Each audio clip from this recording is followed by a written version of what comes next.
Hello my dear students, welcome back to my YouTube channel AKS sister Jena. आज के इस video में BSc 6 semester का केमिस्ट्री का आंसर की बताने जा रहे हैं, जो जिसका पेपर कोड है CHE 305 और इसका पेपर का नाम होगा chemical energetic and radio chemistry. ये पेपर का नाम है और ये 2024-25 के बीच में कराया गया था, जो जिसका OMR बेस पर कराया गया था। ठीक है, तो चलिए वीडियो को स्टार्ट करते हैं। वीडियो अच्छा लगे तो लाइक कमेंट सब्सक्राइब जरूर कर दीजिएगा और अपना आंसर की मिला लीजिएगा। तो चलिए क्वेश्चन पर चलते हैं। क्वेश्चन नंबर फर्स्ट को देखेंगे। वाष्प दाब में सापेक्ष कमी का नियम दिया था, किसने दिया था? तो इसका हो जाएगा राउल्ट ने दिया था। ठीक है, क्वेश्चन नंबर फर्स्ट का आंसर हो जाएगा आपका राउल्ट ने दिया था। ठीक है, क्वेश्चन नंबर अब देखिए इसमें देखिए क्वेश्चन नंबर फर्स्ट में ए सी सही था। क्वेश्चन नंबर 2 को देखेंगे। एक आदर्श विलयन के लिए फॉर एन आइडियल सॉल्यूशन, तो इसका कौन सा सही होगा? तो देखिए इसका क्वेश्चन नंबर 2 का ऑप्शन फर्स्ट है डेल H इक्वल टू 0 और डेल V इक्वल टू 0, ये ऑप्शन सही होगा। ठीक है, देखिए क्वेश्चन नंबर 3 को देखेंगे। क्वेश्चन नंबर 3 में पूछ रहा है किसी बिलियन की मोलरता है, molarity of the solution is, तो क्या है इसका मोलरता? तो देखिए इसका मोलरता हो जाएगा, देखिए इसकी मोलरता हो जाएगा ऑप्शन डी जो है वो करेक्ट हो जाएगा। 1 लीटर बिलियन में उपस्थिति विलेय के अणुओं की संख्या। ठीक है, ये क्वेश्चन नंबर जो है इसका डी आंसर करेक्ट हो जाएगा। ठीक है, आप लोग इसे नोट कर लीजिएगा और अपने पेपर पर मिला लीजिएगा आपका कितना राइट होगा। क्वेश्चन नंबर 3 का डी आंसर करेक्ट है। ठीक है, क्वेश्चन नंबर 4 को देखेंगे। देखिए किसी पदार्थ के वियोजन का मात्रा के लिए वांट हाफ फैक्टर है। किसी पदार्थ के वियोजन की मात्रा के लिए वांट हाफ फैक्टर कितना है? तो देखिए इसका आंसर हो जाएगा ऑप्शन इसका आंसर ए सही होगा। ठीक है, क्वेश्चन नंबर देखिए ऑप्शन ए सही होगा। क्वेश्चन नंबर 4 का ए ऑप्शन सही है। ठीक है, क्वेश्चन नंबर देखिए 5 पर चलते हैं। क्वेश्चन नंबर 5 को देखेंगे। किसी विलेय के हिमांक अवनमन का अध्ययन कहलाता है। किसी विलयन के हिमांक अवनमन का अध्ययन कहलाता है। क्या कहलाता है? तो देखिए इसका जो अवनमन कहलाता है इसको कहते हैं, देखिए जो ऑप्शन सी होगा क्वेश्चन नंबर 5 का, जो ऑप्शन सी है वो राइट हो जाएगा। कार्योस्कोपी जो है वो करेक्ट हो जाएगा। ठीक है, कार्योस्कोपी। ठीक है, क्वेश्चन नंबर 6 को देखेंगे। क्वेश्चन नंबर 5 का सी आंसर करेक्ट है। क्वेश्चन नंबर 6 पे चलते हैं। देखिए क्वेश्चन नंबर 6 को देखेंगे।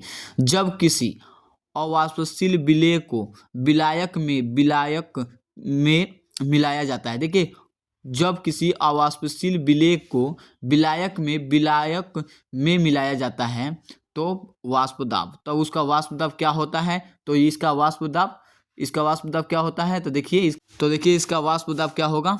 देखिए इसका वाष्प दाब घटता है। ठीक है, क्वेश्चन नंबर 6 का बी आंसर करेक्ट हो जाएगा, घट जाएगा। ठीक है, क्वेश्चन नंबर 7 को देखेंगे।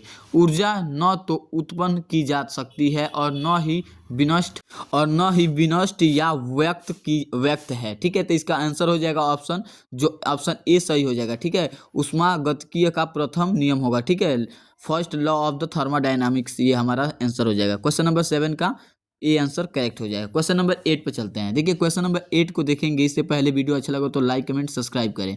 देखिए क्वेश्चन नंबर 8 में पूछ रहा है कण जो अर्धपारगम में झिल्ली के पार जाती है। देखिए कण जो अर्धपारगम में झिल्ली के पार जाती है, जैसे कि द पार्टिकल्स विच में पास। सो स्टूडेंट क्वेश्चन नंबर 8 का आंसर अभी डाउट में है, ए सही होगा या बी, इसको आप कमेंट में बताइए इसका आंसर क्या होगा। तो चलिए क्वेश्चन नंबर 9 पे अब चलते हैं। इसको कमेंट जरूर कीजिएगा क्वेश्चन नंबर 9 का आंसर क्या होगा। और देखिए क्वेश्चन नंबर 9 को देखेंगे। क्वेश्चन नंबर 9 को देखेंगे। ठीक है, देखिए पराशरण दाब प्रदर्शित किया जाता है। पराशरण दाब होता है, उसे प्रदर्शित किससे किया जाता है? तो पहला ऑप्शन हो जाएगा N pi V equal to NRT से इसको प्रदर्शित किया जाता है। ठीक है, आप लोग क्वेश्चन नंबर 9 को देख लीजिएगा, ए आंसर करेक्ट हो जाएगा। क्वेश्चन नंबर देखिए 10 को आप देखेंगे। क्वेश्चन नंबर 10 में पूछेगा, देखिए इसका ए आंसर करेक्ट हो जाएगा पराशरण दाब का, इसको याद रख लीजिएगा। और देखिए क्वेश्चन नंबर 10 को देखिए, सही संबंध है, इसका सही संबंध क्या होगा? तो देखिए इसका सही संबंध हो जाएगा del H equal to del E plus P del V। ठीक है, क्वेश्चन नंबर जो 10 है इसका ए आंसर करेक्ट हो जाएगा। क्वेश्चन नंबर 11 को देखेंगे। निम्नलिखित में से कौन सा प्रावस्था फलन नहीं है? इसमें कौन सा प्रावस्था फलन नहीं है? तो देखिए इसमें से कौन सा प्रावस्था फलन नहीं है? तो देखिए इसका आंसर हो जाएगा जो ताप होता है वो होता है। ठीक है, जो आंतरिक ऊर्जा होता है वो भी होता है, और देखिए जो कार्य है वो नहीं होता है, ठीक है, ये आंतरिक फलन नहीं है, ठीक है, इसको सी आंसर आपका सही हो जाएगा। ठीक है, क्वेश्चन नंबर देखिए 12 को देखेंगे। ऊष्मागतिकीय का प्रथम नियम क्या है? देखिए first law of the thermodynamics is, ऊष्मागतिकी का प्रथम नियम क्या है? तो इसका प्रथम नियम क्या होगा? इसको देखिए, इसमें से देखेंगे तो देखिए एंट्रोपी, मुख्य ऊर्जा, ऊर्जा संरक्षण, इनमें से कोई नहीं था, जो हमारा सी आंसर है करेक्ट हो जाएगा। ठीक है, क्वेश्चन नंबर 13 को देखेंगे। जूल थॉम्सन गुणांक म्यू है, जो म्यू है जूल थॉम्सन गुणांक म्यू इक्वल टू म्यू का मान क्या होगा? देखिए तो इसका म्यू का मान देखिए तो इसका बी आंसर करेक्ट हो जाएगा, del H upon del P, और इसका पी से हो जाएगा। ठीक है, आप लोग इसे नोट कर लीजिएगा। क्वेश्चन नंबर 13 का बी आंसर करेक्ट है। क्वेश्चन नंबर 14 को देखेंगे। कौन सा सही संबंध है? कौन सा सही संबंध है? तो देखिए, तो स्टूडेंट देखिए इसका सी आंसर करेक्ट हो जाएगा, सी पी माइनस सी भी इक्वल टू आर, जो हमारा क्वेश्चन नंबर 14 का जो सी आंसर है वो करेक्ट हो जाएगा। ठीक है, आप लोग इसे नोट कर लीजिए, यही करेक्ट ऑप्शन है। और देखिए क्वेश्चन नंबर 15 को देखेंगे। सो स्टूडेंट देखिए 15 नंबर क्वेश्चन का आंसर हो जाएगा धनात्मक, इसका आंसर धनात्मक सही होगा। उष्माशोषी अभिक्रिया के लिए डेल एच का मान क्या होता है? तो धनात्मक होता है। ठीक है, 15 नंबर क्वेश्चन का answer B answer A answer correct हो जाएगा, धनात्मक आप लोग देख लीजिएगा। क्वेश्चन नंबर 16 का आंसर धनात्मक आंसर करेक्ट हो जाएगा, इसको आप लोग देख लीजिएगा, डेल एच का मान होता है धनात्मक। ठीक है, क्वेश्चन नंबर 16 को देखेंगे। The equation of the variation of enthalpy of reaction with the temperature is given by, enthalpy का ताप के साथ बदलाव का समीकरण दिया गया है। इसमें एंथैल्पी का ताप के साथ बदलाव का समीकरण दिया गया है, क्या दिया गया है? तो इसमें किरचॉफ समीकरण लॉ हो जाएगा। ठीक है, क्वेश्चन नंबर 16 का बी आंसर करेक्ट हो जाएगा। क्वेश्चन नंबर देखिए 17 को देखेंगे। क्वेश्चन नंबर 17 को देखेंगे। हेंस लॉ इज, हेंस का नियम है, हेंस का नियम क्या है? तो इसमें हेंस का नियम देखें तो इसका आंसर हो जाएगा एंथैल्पीज का योग हो जाएगा। ठीक है, क्वेश्चन नंबर 17 का ए आंसर करेक्ट हो जाएगा। देखिए क्वेश्चन नंबर 17 का ए आंसर करेक्ट है, आप लोग नोट कर लीजिए। और देखिए क्वेश्चन नंबर अब 18 को देखेंगे। क्वेश्चन नंबर 18 में पूछ रहा है प्रबल अम्ल प्रबल क्षार का उदासीनीकरण का ऊष्मा का मान है। प्रबल अम्ल व प्रबल क्षार के उदासीनीकरण का ऊष्मा का मान क्या होगा?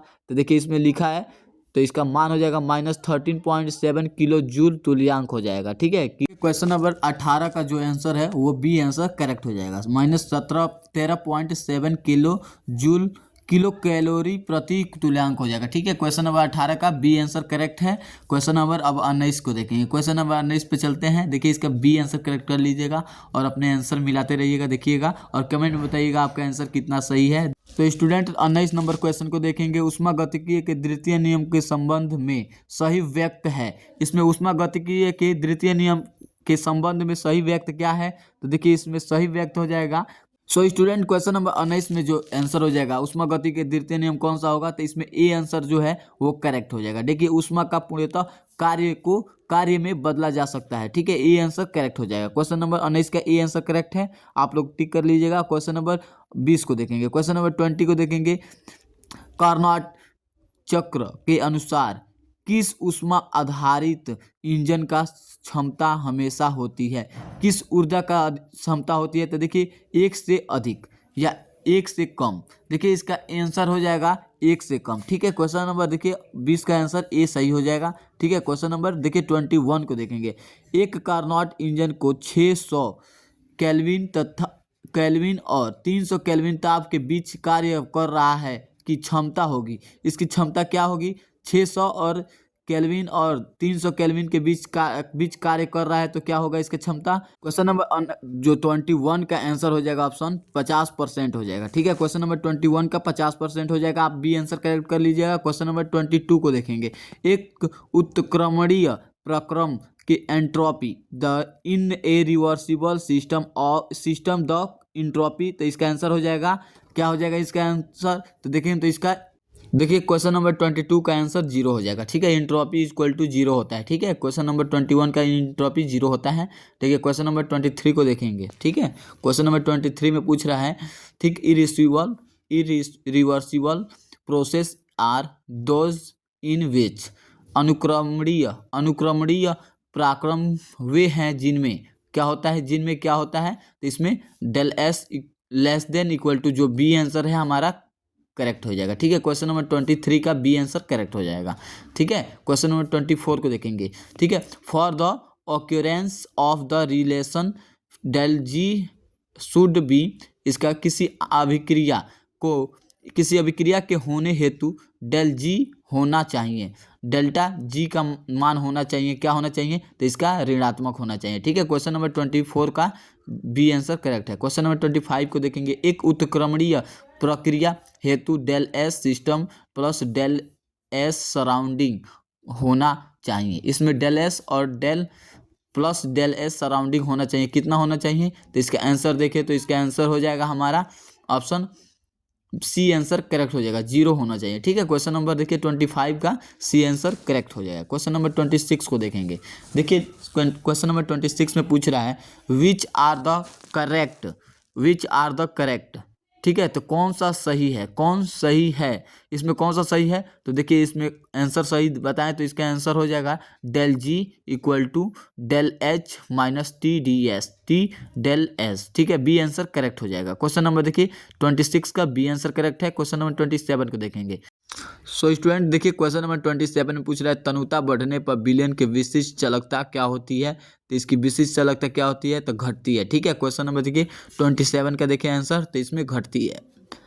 तो स्टूडेंट देखिए 27 का जो है आंसर बी सही हो जाएगा, करेक्ट हो जाएगा, घटती है। ठीक है, आप लोग इसे टिक कर लीजिएगा, देखिए घटती है। ठीक है, क्वेश्चन नंबर देखिए 28 का देखिए तो तुल्यांक चालकता विशिष्ट चालकता एवं सांद्रता में संबंध है। देखिए तुल्यांक चालकता विशिष्ट चालकता एवं सांद्रता में संबंध है, क्या है, तो जो हमारा सी आंसर है वो करेक्ट हो जाएगा। आप लोग देख लीजिएगा 28 का सी आंसर करेक्ट हो जाएगा।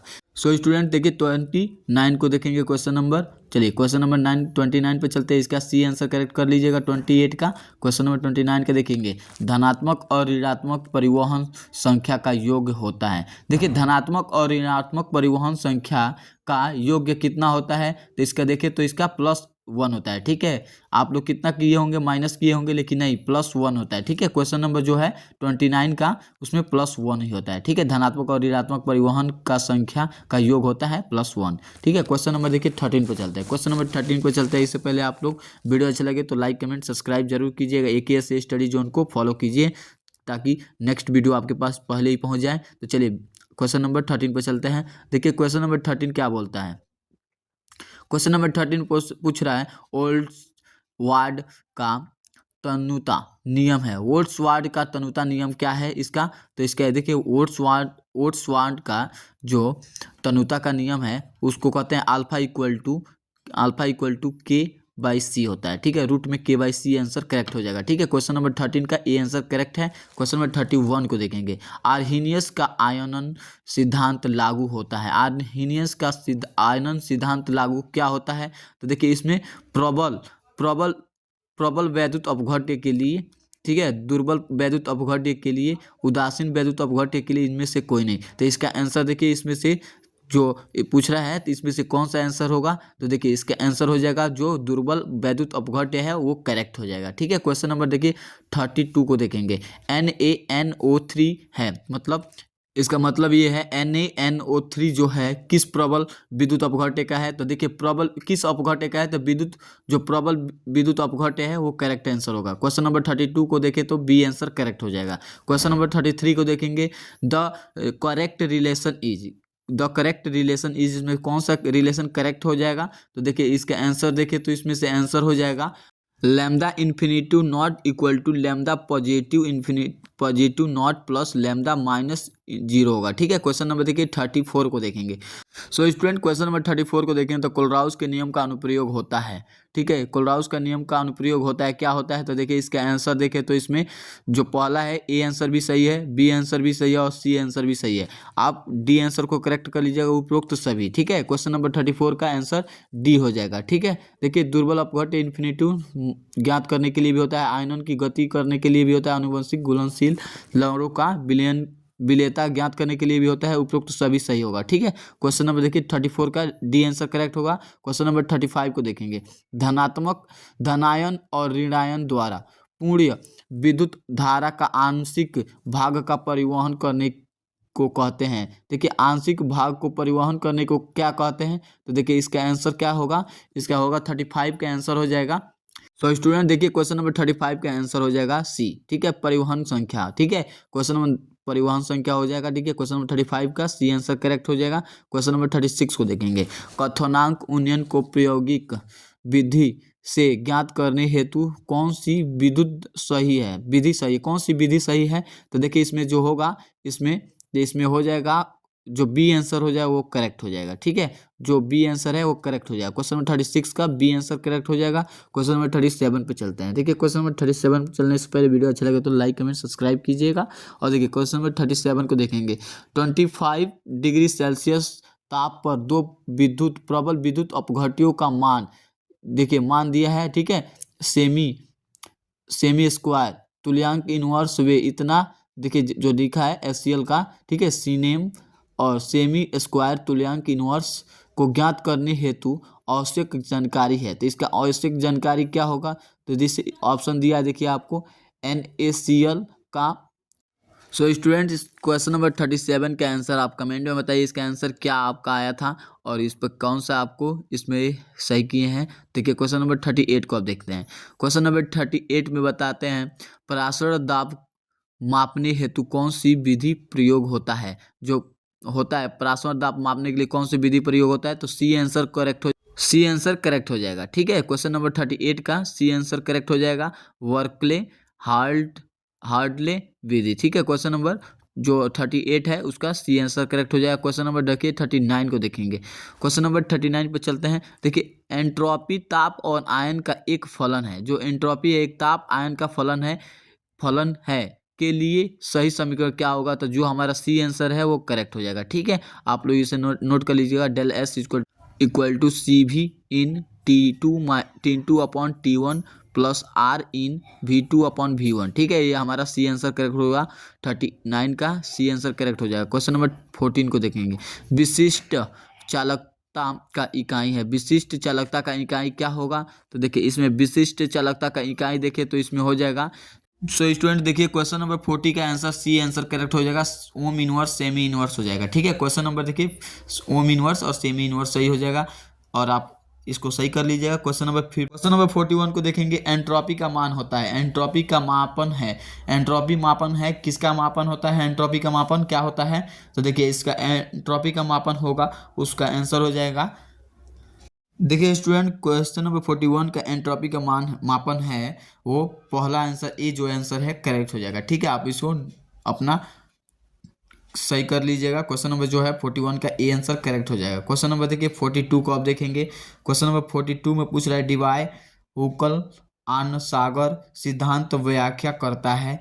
ठीक है, व्याख्या करता है, आप लोग देख सकते हैं इन्फिनिटी दिया माइनस तक। ठीक है, तो देखिए इसका क्या व्याख्या करता है? तो देखिए इसमें आंसर देखे तो 42 का आंसर देखे तो इसमें आंसर हो जाएगा जो प्रबल अपघट्य है वो करेक्ट आंसर हो जाए। ठीक है, क्वेश्चन नंबर 20 सही था। ठीक है, क्वेश्चन नंबर 42 का बी आंसर करेक्ट था। क्वेश्चन नंबर 43 को देखेंगे, कार्य फलन है, कार्य का फलन क्या होगा? ठीक है, तो ये हम आप लोग पढ़े ही होंगे, तो जो सी आंसर है करेक्ट है। ठीक है, A equal to H minus T S है। ठीक है, बी सी आंसर करेक्ट है। क्वेश्चन नंबर 44 को देखेंगे, तो अणुसंख्य गुण है केवल, अणुसंख्य गुण है केवल, किसका गुण है? तो देखिए इसका आंसर देखिए तो इसका आंसर हो जाएगा ऑप्शन बिलियन के द्वारा, जो तनु बिलियन है उसके द्वारा होता है। ठीक है, क्वेश्चन नंबर देखिए 45 को देखेंगे। क्वेश्चन नंबर 45 में पूछा है, राउल्ट के नियम वैध है। राउल्ट के नियम वैध है बिलियन के लिए, किसके लिए वैध है? तो देखिए इसका आंसर देखे तो इसका आंसर हो जाएगा, इसका आंसर देखे तो इसका आंसर कौन सा सही है? देखिए जो बी आंसर है करेक्ट हो जाएगा। ठीक है, और वाष्पशील विलय के लिए होता है। ठीक है, राउल्ट का नियम वैध है विलयन के लिए, किसके लिए होता है? और वाष्पशील विलयन के लिए होता है। ठीक है, विलय के लिए होता है। क्वेश्चन देखिए 46 को देखेंगे, कथनांक उन्नयन को प्रदर्शित किया जाता है। जो कथनांक है उन्नयन को प्रदर्शित किया जाता है सूत्र से, delta TV equal to KB.M जहाँ के भी कहलाता है, क्या कहलाता है, तो देखिए इसका आंसर हो जाएगा जो। सो स्टूडेंट देखिए क्वेश्चन नंबर 46 का ए आंसर जो कथनांक नियतांक है वो भी सही है, बी आंसर जो दिया है वो भी सही है, और सी आंसर मोल उन्नयन के नियतांक दिया है वो भी सही है। ठीक है, क्वेश्चन नंबर 46 का जो डी आंसर है करेक्ट होगा, उपरोक्त तो सभी सही हो जाएगा। ठीक है, क्वेश्चन नंबर 46 का आप लोग डी आंसर करेक्ट कर लीजिएगा। ठीक है, क्वेश्चन नंबर 46 का उपरोक्त सभी कर लीजिएगा, और क्वेश्चन नंबर 47 को देखेंगे। ठीक है, देखिए क्वेश्चन नंबर 47 पे चलने से पहले वीडियो अच्छा लगे तो लाइक जरूर कीजिएगा, कमेंट कीजिएगा और सब्सक्राइब जरूर कीजिएगा, अपने दोस्तों के पास शेयर कीजिएगा। ठीक है, क्वेश्चन नंबर 47 को देखेंगे। वेकमान तापीय योग किया जाता है, वेकमान तापीय का योग किया जाता है, किसके लिए किया जाता है, तो जो हिमांक मापने के लिए किया जाता है। ठीक है स्टूडेंट, देखिए क्वेश्चन नंबर 47 का आंसर डी हिमांक मापने के लिए किया जाता है। क्वेश्चन नंबर 47 का डी आंसर करेक्ट कर लीजिएगा। क्वेश्चन नंबर 48 को चलते हैं। सो स्टूडेंट देखिए क्वेश्चन नंबर 48 को देखेंगे। क्वेश्चन नंबर 48 में पूछ रहा है किसी बिलियन के अणुसंख्य गुणधर्म निर्भर करता है, किस पर निर्भर करता है, तो देखिए किसी बिलियन का अणुसंख्य गुणधर्म निर्भर किस पर करता है, तो देखिए तो इसका आंसर हो जाएगा, इसका आंसर ए ऑप्शन सही होगा, विलेय के अणुओं की संख्या पर। ठीक है, जो किसी विलेय के गुणधर्म अणुसंख्य गुणधर्म निर्भर करता है, ए आंसर करेक्ट हो जाएगा।